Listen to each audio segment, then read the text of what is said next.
ఓం నమో భగవతే వాసుదేవాయ. వ్యాస ప్రణీతమైన శ్రీమద్భాగవత కథాసారం మీకు అందివ్వడము జరుగుచున్నది.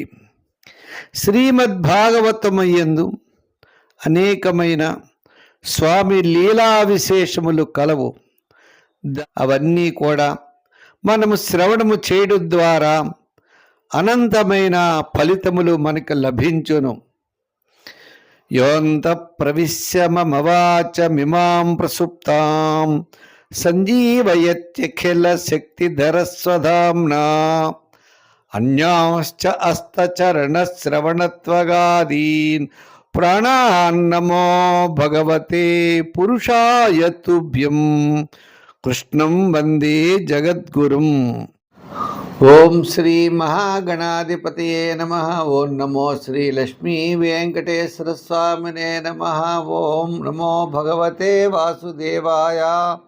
నారాయణం నమస్కృత్య నరం చైవ నరోత్తమం దేవీం సరస్వతీం వ్యాసం తతో జయముదీరయేత్. శ్రీమత్పయోనిధి నికేతన చక్రపాణే భోగీంద్ర భోగమణిరాజత పుణ్యమూర్తే యోగీశ శాశ్వత శరణ్య భవాబ్ది పోత లక్ష్మీ నృసింహ మమదేయి కరావలంబం. దేవతలు రాక్షసులు యుద్ధం జరిగినప్పుడు దేవతలు ఎక్కువ ఓడిపోతూ ఉండేవారు. ఏం చేయాలో తెలియక ముల్లోకాలు కూడా రాక్షసుల యొక్క అధీనమైపోయి బలిచక్రవర్తి యొక్క అధీనమైపోతున్నాయి. సరే, ఇటువంటి పరిస్థితుల్లో వాళ్ళు బ్రహ్మదేవుడి దగ్గరికి వచ్చి మొర ఆలకించారు. అంటే ప్రాధేయపడ్డారు. అప్పుడు బ్రహ్మదేవుడు అన్నాడు, నేనేం చేయగలను అని చెప్పి వీరంతా కలిసి విష్ణుమూర్తిని ఆరాధించారు. విష్ణుమూర్తి ఏమన్నారంటే, కంగారు పడకండి దేవతలారా, మనం క్షీర సముద్రాన్ని మంథనం చేద్దాం, అమృతం పుడుతుంది. అమృతాన్ని మీరు కనుక సేవిస్తే మీకు మరణం అనేది ఉండదు. దేవత అప్పుడు సర్వత్రా మీకు విజయం లభిస్తుంది అంటాడు. అలా చెప్పేటప్పటికీ ఇంకా దేవతలందరూ కలిసి అమృతాన్ని సంపాదించడం కోసం క్షీర సముద్రాన్ని, పాల సముద్రాన్ని చిలకడం ప్రారంభిస్తారు. ఉదరగిరి పర్వతం తీసుకుని దేవతలు రాక్షసులు సముద్రంలో చిలకడానికి బయలుదేరతారు. బయలుదేరే సమయంలో పర్వతాన్ని ఎత్తలేక కింద పడేస్తారు. పడేసే టైంలో శ్రీ మహావిష్ణువు వచ్చి ఆయన ఒక చేత్తో ఈ మందరగిరి పర్వతాన్ని ఎత్తి తన వాహన గరుత్మంతుడి మీద ఈ యొక్క పర్వతాన్ని పెట్టి ఆ యొక్క క్షీరసాగరం మధ్యలోకి తీసుకెళ్ళి పర్వతాన్ని వదులుతారు. నాగరాజు అయినటువంటి వాసుకుడిని ఆహ్వానం చేశారు. చేసి, ఓ వాసుకి, నీకు కూడా అమృతం వస్తుందయ్యో, రేపొద్దు నువ్వు కూడా అమృతాన్ని తాగచ్చు. తే నాగరాజ మామంత్ర్య ఫలభాగేన వాసుకిం పరివీయ గిరౌ తస్మిన్ నేత్రమబ్దిం ముదాన్వితా. వాళ్ళు ఏం చేశారు, ఆయన కూడా భాగం ఇస్తా అన్నారు. లేకపోతే ఆయన ఎందుకు ఒప్పుకుంటాడు? ఆ మందర పర్వతానికి ఆయన తాడుగా ఉన్నాడు. మందర పర్వతం కవంగా ఉందటండి. సరే, ఆ మందరగిరి చుట్టూ వాళ్ళ ఆనందోత్సవాలతో ఓ పక్క దేవతలు, ఓ పక్క రాక్షసులు దాన్ని పట్టుకున్నారు. పట్టుకునేటప్పుడు ముఖం వైపు శ్రీహరి ఉన్నాడు. ఆ దేవతలందరూ ముఖం వైపుకి వచ్చారు. రాక్షసులందరూ తోక వైపు ఉన్నారు. వాళ్ళన్నారు, నగృహ్ణీమో వయం పృచ్ఛా మహేరంగ మమంగళం. మేము వేదాలు చదువుకున్నాం, మీరు శాస్త్రాలు చదివాం, మేము కూడా మంచి కుటుంబంలో పుట్టామయ్యా, మమ్మల్ని తోక పట్టుకోమంటారు ఏమిటి? తోక పట్టుకుంటే అది అమంగళం, మేము పట్టుకోం అన్నారు రాక్షసులు. శ్రీ మహావిష్ణువు అన్నాడు, స్మయమానో విసృజ్యాగ్రం పుచ్చం జగ్రా సామరహ. శ్రీ మహావిష్ణువు ఒక్క చిరునవ్వు నవ్వి, సరే అయితే మీరు అటు వదిలేయండి, నేను పట్టుకుంటా అని చెప్పి తోక వైపు ఆయన వచ్చారు. వచ్చి అందరూ తోక పట్టుకున్నారు. పట్టుకుని మధిస్తుంటే కిందకి వెళ్ళిపోతోంది. ఈ యొక్క మందర పర్వతం కింద భాగానికి వెళ్ళిపోతోంది. వెళ్ళిపోయేటప్పటికీ స్వామి గ్రహించారు, ఓహో, ఇది ఈ ప్రయత్నం దేవతల రాక్షసుల యొక్క ప్రయత్నం విఫలమవడానికి విఘ్నేశ్వరుడే కారణమేమో అని స్వామి ఏ పని ప్రారంభం చేసినా ముందు విఘ్నేశ్వరుడికి నమస్కారం చేసి ప్రారంభం చేస్తూ ఉంటాం. శ్రీ మహావిష్ణువు అనుకున్నట్టు ఏమిటి మనం ఈ ప్రయత్నం చేస్తుంటే విఫలమవుతున్నాం, విఘ్నేశ్వరుడే దీనికి కారణమా అనుకున్నారు. విలోక్య విఘ్నేశ విధిం తదేశ్వరో దురంత వీర్యో అవితథాభిసంధి కృత్వావపుక్కాచ్ఛవమద్భుతం మహతో ప్రవిశ్యతో యంగిరిముజ్జహారా. సరే, ఒకసారి అప్పుడు విఘ్నేశ్వరుడు నమస్కారం చేసి ఆయన ఒక పెద్ద శరీరాన్ని సాధించి, అంటే 1,00,000 యోజనములు విచిత్రమైన కూర్మ రూపాన్ని ధరించారు స్వామి. ఆ జలంలో ప్రవేశించి మంథరాచలాన్ని పైకెత్తారు. భగవంతుడు అనంతమైన శక్తి సంపన్నుడు. ఆయన యొక్క సత్య సంకల్పం, అసాధ్యమైన కార్యం ఏది ఉండదు. అది ఆయన ఏదనుకుంటే అది సాధించగలరు. అంచేత 1,00,000 యోజనాల విస్తీర్ణం కలిగినటువంటి విచిత్ర కూర్మ రూపాన్ని ధరించి కూర్మావతారాన్ని ఆయన పొందేరు అన్నారు. అంచేత ఒక్కసారి మనం శ్రీమన్నారాయణ గోవిందా గోవింద, ఓ నమో భగవతే వాసుదేవాయ, కూర్మావతారాన్ని స్వామి ఎత్తారు. ఎత్తేటప్పటికీ దేవతలందరూ కూడా పుష్పవర్షాన్ని కురిపించారు. స్వామి కొత్త అవతారం, కూర్మావతారం. ఇక మందర పర్వతం ఇలా సముద్రంలో గడిపోతూ ఉంటే స్వామి వీపు మీద ఈ యొక్క మందర పర్వతం, అంటే కూర్మావతారం పైన ఈ మందర పర్వతం పైకి వచ్చింది. ఆయన వీపుతో ఇలా మోసారు మందర పర్వతాన్ని. అప్పుడు దేవతలు రాక్షసులు కూడా కబాన్ని చాలా సులభంగా తిప్పినట్లుగా ఆయన వీపు మీద పెట్టి ఈ యొక్క మందర పర్వతాన్ని తిప్పుతూ ఉంటే ఆ కూర్మావతారం, కూర్మానికి ఏదో నడ్డి మీద కాస్త దొరదేస్తే గోక్కున్నట్టు అనిపించింది. పెద్ద శరీరాన్ని దాల్చారో ఆయన చూడండి. గిరగిరా తిప్పుతూ ఉన్నారు. శక్తివంతమైనటువంటి కూర్మావతారం వీపుపై దురద నివారణకు దువ్వినట్లుగా ఉంది అన్నారు.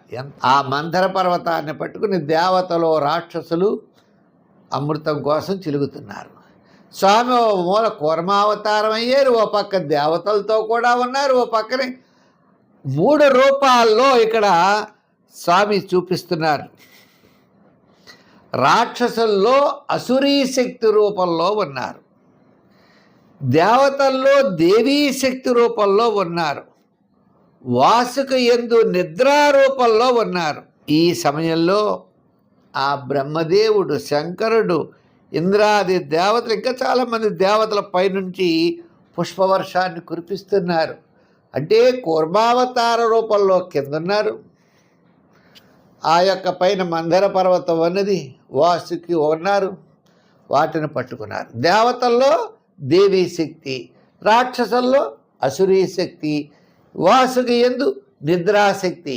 ఇన్ని శక్తులన్నీ ఆయనే ఇవన్నీ కల్పించి మన యొక్క అమృతోత్పాదనకి ప్రయత్నం చేస్తున్నారు. రాక్షసుల యొక్క శరీరాల యందు శక్తి రూపము, ఈ పర్వతము యందు దృఢత్వం అనే రూపము, వాసుక యందు నిద్రారూపము ప్రవేశించి వారికి ఏ కష్టము కలగకుండా అంతశక్తి ఆయనదే ఆ సముద్రాన్ని మథనం చేస్తూ ఉన్నారు. అప్పుడు సముద్రంలో జల జంతువులు ఉంటాయి, నీటి జంతువులు. మరి ఇలా పర్వతం ఇలా కదులుతూ ఉంటే ఆ నీటిని ఆశ్రయించుకుని అనేకమైనటువంటి జంతువులు ఉంటాయండి. వేల కొలది జంతువులు చాలా దూరం వెళ్ళిపోతున్నాయి. విషాగ్నులు. ఈ లోపల ఏమైంది, ఈ పర్వతాన్ని ఇలా చిలికేటప్పుడు విషాగ్నులు ఆయా వాసుక యొక్క నోటి నుండి ఇలా బయటకు వస్తున్నాయి. అవి పొగలా ఉన్నాయటండి. ఈ పొగతో కూడినటువంటి విషాగ్నులు మొత్తం దావానలలా ఆ రాక్షసుల యొక్క శక్తిని పోగొట్టేసాయి, నిర్వీర్యమైపోతున్నారు. దేవతల యొక్క శక్తి పోతోంది. ఎలా ఉన్నారట, ఆ విషాగ్నులు వచ్చాడికి దేవతల ముఖాలు రూపాలు అన్నీ మారిపోయాయి, రాక్షసుల యొక్క ముఖాలు రూపాలు మారిపోయాయి. ఇంచేత ఇప్పుడు మనకి పొగ మంచు పడింది అనుకోండి మన ముఖం మీద, మనం ఎలా ఉంటాం, అసలు రూపం పోతుంది, ఇంకో రూపం కనపడుతూ ఉంటుంది. అంటే ఇంద్రుడు మేఘాలు ప్రేరేపించి వాటి ద్వారా జలాల్ని కురిపిస్తే వీళ్ళ ముఖాల మీద ఉన్నటువంటి పూర్వం ఉన్నటువంటి ఈ యొక్క అగ్నులు, విషాగ్నులు ఇవన్నీ కూడా చల్లారి మామూలు రూపాలని పొందేట. దేవతలు రాక్షసులు సముద్రాన్ని మదిస్తే సమయంలో ఆ పురుషోత్తముడు ఇలా స్వామి దేవతలు రాక్షసులు కూడా అమృతాన్ని చిలికేటప్పుడు ఒక్కసారి దాంట్లోంచి విషం పుట్టుకొచ్చిందట. నిర్మజ్యమానాత్ ఉదధేర భూద్విషం మహోల్భణం హాలహాలాఫమగ్రత సంభ్రాంత మీనోన్మకరాహి కచ్చపాత్ తిమిద్విపగ్రాహ తిమింగళాకులాత్. ఆ పురుషోత్తముడు వాళ్ళంతా కూడా ఇలా మదనం చేసే సమయంలో జలమంతా కూడా తీవ్రమైన క్షోభ వచ్చేసిందట. జలమంతా కూడా చేపలు, మొసళ్ళు, నీటిపాములు, తాబేళ్లు భయంతో పైకి వచ్చేసాయి, ఇటు అటు పరుగులు తీసాగాయి. తిమింగళాలు, జల జంతువులు, సముద్రపు ఏనుగులు, గ్రాహములు, పెద్ద పెద్ద మొసళ్ళు వ్యాకుల పాటు చెందేటండి. చెందేటప్పటికీ ఒక్కసారిగా విషం బయటకు వచ్చేసింది. ఆ భయంకరమైన విషం దశ దిశలందు కూడా సర్వత్రా వ్యాపించేసింది. ఆ విషమంతా, ఆ విషం నుండి రక్షించుకునేటువంటి ఉపాయం అస్సలు తోచలేదు. తమ రక్షించుకోవడానికి ఈ దేవతలంతా కూడా పరిగెట్టారు. ఏం చేస్తారు, ఎక్కడ రాక్షసులు పరిగెట్టారు, అందరూ పరిగెట్టారు. దాంట్లోంచి విషం వచ్చేస్తోంది.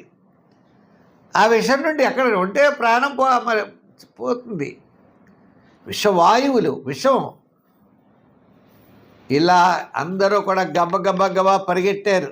యతం దేవవరం త్రిలోక్యా భవాయ దేవ్యాభిమతం మునీనాం ఆసీనమద్రాపవర్గహేతో తపోజుషానం స్తుతి విప్రణేమో. శంకర భగవానుడు కనపడ్డాడు సతీదేవితో. ఆ కైలాస పర్వతం మీద ఉన్నాడు.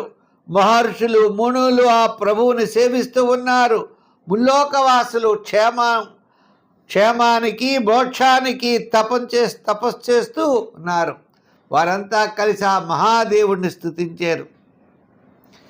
దేవదేవా మహాదేవా భూతాత్మన్ భూత భావన త్రాహిన శరణాపన్నాం త్రైలోక్య దహనాత్ విషాత్. ముల్లోకాల్ని దహించేటువంటి ఈ విషయం నుండి మమ్మల్ని రక్షించు స్వామి, రక్షించు స్వామి అని ఆ శంకరుని వేడుకుంటున్నారు. త్వమేక సర్వ జగత ఈశ్వరో బంధమోక్షయో తం త్వామర్చంతి కుశలా ప్రపన్నార్తి హరం గురు. నీ యొక్క శక్తి ద్వారా ఈ జగత్తును రక్షించాలి. ముక్తి నొసంగేటువంటి నువ్వు ఒక్కడవే సమర్థుడవయ్యా. జ్ఞానులంతా కూడా నిన్నే ఆరాధిస్తూ ఉంటాడు. నీ శరణ కోసం మేము వచ్చాం, శరణ అడుగుతున్నాం.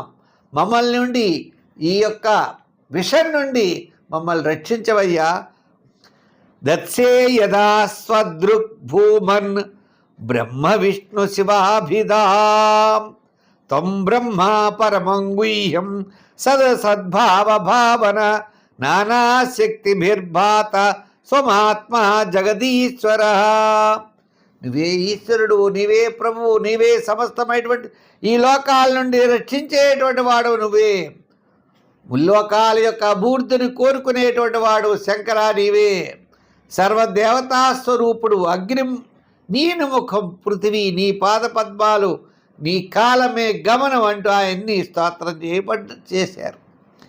ఓ పరమేశ్వర, సజ్జోజాతం ప్రపద్యామి సజ్జోజాతాయ వై నమో నమః. పంచ ఉపనిషత్ మంత్రములు సజ్జోజాతుడు, వామదేవుడు, అఘోరుడు, తత్పురుషుడు, ఈశానుడు అనే పేర్లు కలిగినటువంటి నీ 5 ముఖాలయ్యా. ఆ 5 ముఖాలు కలిగినటువంటి వాడా నువ్వు రక్షించాలి అంటున్నారు.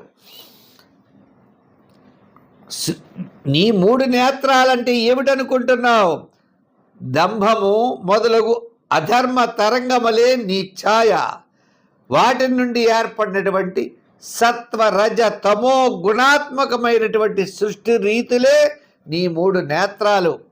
గాయత్రి చందోరూపమైనటువంటి సనాతన వేదములే నీ స్వరూపమయ్యా అని ఈ విధంగా పరమాత్మని అంతా కూడా దేవతలందరూ కూడా స్తోత్రం చేశారు. అందులోకి ఆయన సంతోషించి ఒక్కసారి ఆ పక్కన ఉన్నటువంటి సతీదేవితో చూశారు. ప్రజల్ని దేవతలందరినీ కూడా రక్షించమని చెప్తారు కదా ఆవిడ. తద్వీక్ష వ్యసనంతాసాం కృపయా భృశపీడిత సర్వభూత సుహృద్దేవ ఇదమాహ సతీం ప్రియాం. ఓ పరీక్షిత్ మహారాజా, ఆ పరమశివుడు ప్రజల యొక్క సంకట స్థితిని చూసి ఆ దేవాది దేవుడి యొక్క హృదయం కరిగిపోయిందయ్యా. వారిని రక్షించాలనేటువంటి ఒక మంచి ఉద్దేశం ఆయనకు కలిగింది. ఆ ప్రభు వెంటనే తన అర్ధాంగైనటువంటి సతీదేవి కేసి ఇలా పక్కకి చూశారట.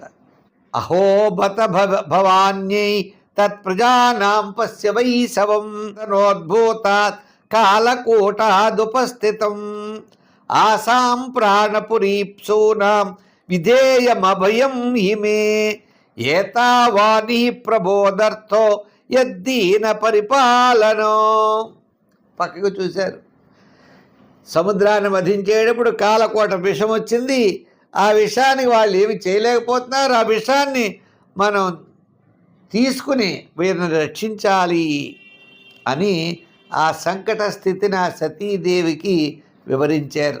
ఈ విధంగా పలికిన తర్వాత ఈ విశ్వాన్ని రక్షించడానికి ఆ స్వామి ఆలాహల విషాన్ని భక్షించడానికి ఉద్యుక్తుడయ్యాడట.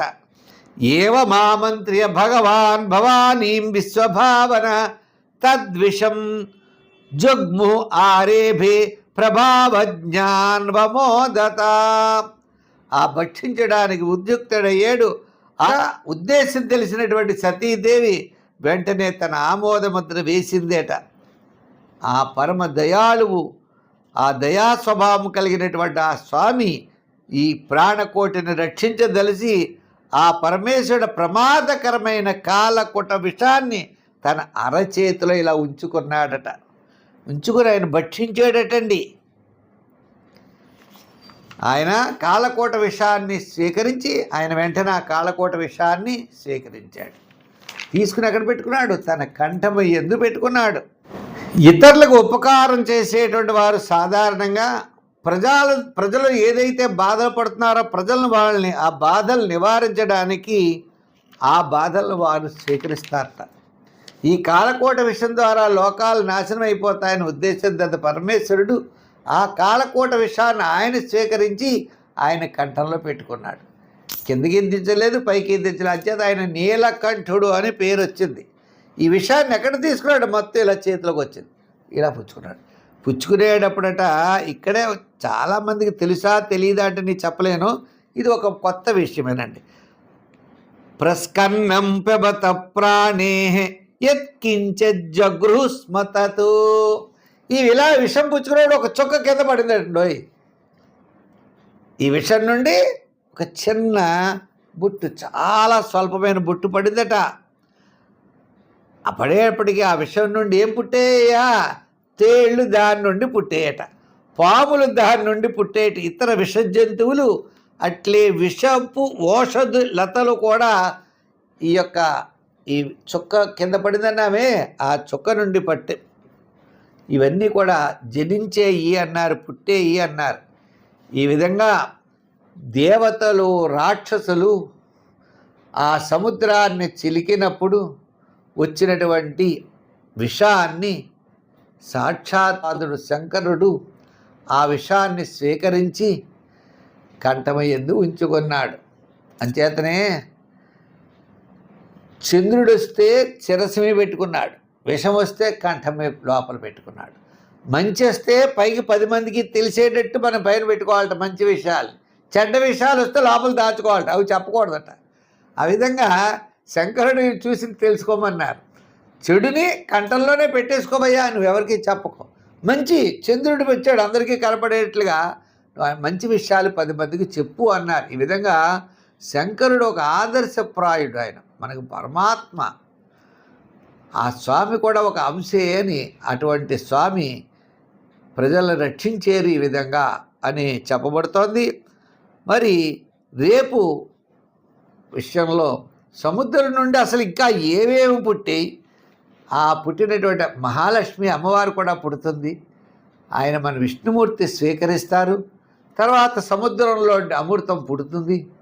అమృతం అనేటువంటి మంచి మంచి విషయాలన్నీ కూడా రేపు ఉపాఖ్యానంలో తెలుసుకుందాం.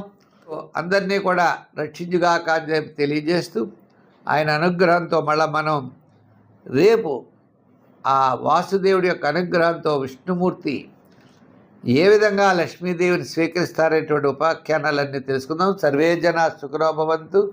స్వస్తి. ఈ యొక్క కార్యక్రమాన్ని మీరు 10 మందికి అందిస్తారని చెప్పి కోరుకుంటూ, ప్రతి ఒక్కరు కూడా లైక్ చేయండి, షేర్ చేయండి, ఈ భాగవతాన్ని 10 మందికి పంచండి అని చెప్పి తెలియజేస్తూ స్వస్తి.